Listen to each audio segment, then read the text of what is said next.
Obviously, it would be shocking if anybody in my sort of universe would pick Padley to beat Shakur. I mean, Buster Douglas was a 40-1 underdog against Mike Tyson, and he won, so we know things have been done before. Padley's only a 16-1 underdog against Shakur, but I fully expect Shakur to be at his best, fully expect his mindset to be locked in. I think he's going to go in there and show out. He knows the whole world is on him. All of the boxing eyes is on him, and people want to see how he's going to perform against Padley. Padley has nothing to lose.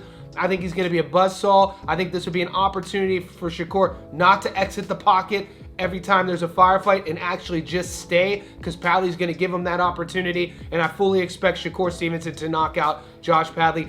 There's the right into the body again, and Padley goes down to a knee. Will he be able to beat the count this time? He does. It's almost the end. What's up, fight fans? Welcome to my channel. This is Johnny, and today's video we're going to be going over the statistics that nobody talks about when mentioning last weekend's world title fight at 135 pounds between the champion Shakur Stevenson and the last second replacement challenger, Josh Padley. Guys, before I continue, I want to say thank you to all the new subscribers. Thank you to everybody who's been with me since day one. And if you haven't already, could you please hit subscribe?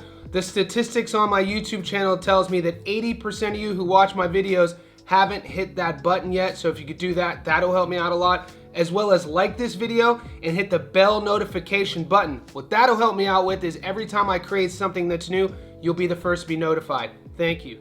All right, guys, on a stacked Riyadh season last crescendo card, it was filled with world title fights. Today, we're going to break down the title fight that happened at 135 pounds between WBC world champion Shakur Stevenson and the late replacement Josh Padley. We know about the controversy that took place during fight week. Floyd Schofield had to be removed due to an illness, and in steps on last second notice, 4 days, the Doncaster, England native Josh Padley. If you guys watched this fight, if you streamed it with us, you would have seen a very game Josh Padley. This guy did not come to just get a paycheck, but what you would have also seen is a very outgunned and outskilled Josh Padley. Shakur Stevenson, this was a great opportunity for him to showcase and remind people about his speed, his reflexes, his overall boxing skill set, and that's exactly what he did.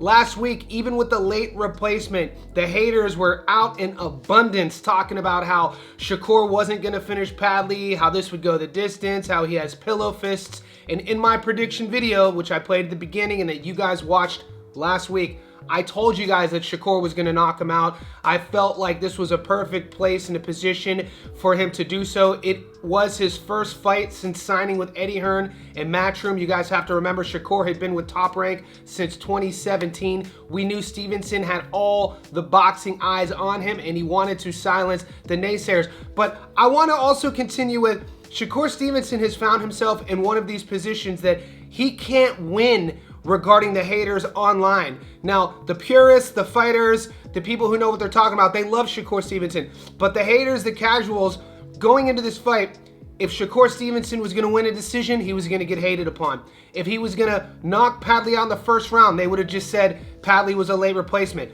He knocks him out in the 9th round. They just said that he should have done that. Why did it take him so long? So my point is, Shakur Stevenson had all the odds stacked up against him and he still delivered. I want to let you guys know a quick little story. If you've never performed before in any sort of high-level competition, if you never played sports before, now something that happens psychologically with athletes, and I can attest to this playing baseball in college, I remember looking at our upcoming schedule to see what teams we were about to play. In my sophomore year, we're one of the best teams in the country, and we're about to play one of these low-level teams, one of these teams that just pads the stats and improves your record. And those sort of games are really hard to get up for. I remember not looking forward to the games which we were supposed to win. I remember I'd only be able to really get up against the teams that were either undefeated or ranked higher than us. So in boxing, a non-team sport, this is something that doesn't get spoken about enough. Fighters definitely go through this psychological malaise, especially during fight week when your opponent that you've prepared for pulls out, and then you get a last second opponent which everybody says you should dog walk. This is not a psychologically easy task for a fighter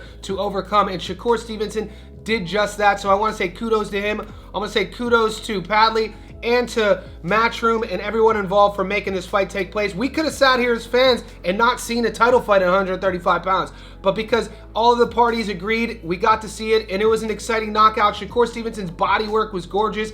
His speed and reflexes were gorgeous. He did exactly what I told you guys he was going to do. He wasn't exiting the pocket. It was a perfect opportunity for him to stay there and use his body rips, and he eventually got Padley out of there, knocking him down 3 times in the 9th round, and then his corner through the talon. Let's take a closer look at the statistics through the fight that told the story of the outcome. All right, guys, let's look at the total jabs first throughout the fight. Shakur throws 161, landing 63 at a 39% clip. Padley throws 80, landing 9 at 11% clip. Shakur also threw 6 jabs to the body. Padley threw 0. Now, when we look at the total power punches, Shakur throws 258, landing 125 at a 48% clip. Padley throws 290, landing 57 at a 20% clip.